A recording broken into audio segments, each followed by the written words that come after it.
తులారాశి వారు ఈ వారం తాము చేపట్టిన పనుల్లో కొన్ని రకాల ఆలస్యాలు కలిగినప్పటికీ కూడా తిరిగి వాటిని సరిచేసుకొని ఆ పనులు పూర్తి చేసేందుకు ఎక్కువగా కష్టపడుతూ ఉంటారు.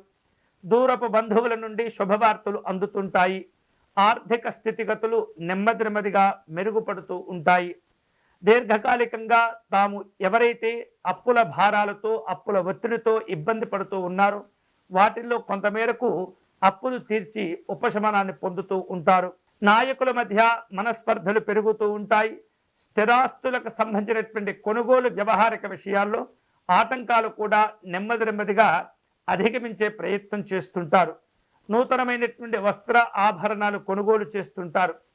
శుభ కార్యక్రమాల కోసం ధనాన్ని ఖర్చు చేసేందుకు తగినటువంటి ప్రణాళికలను కూడా రూపొందించుకుంటూ ఉంటారు.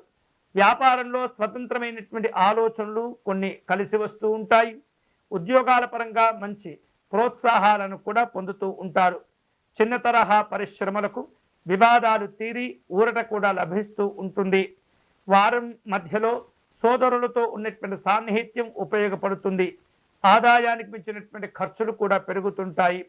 అనుకూలమైనటువంటి వాతావరణంలో కొన్ని రకాల ఒప్పందాలు కూడా కుదుర్చుకోగలుగుతారు.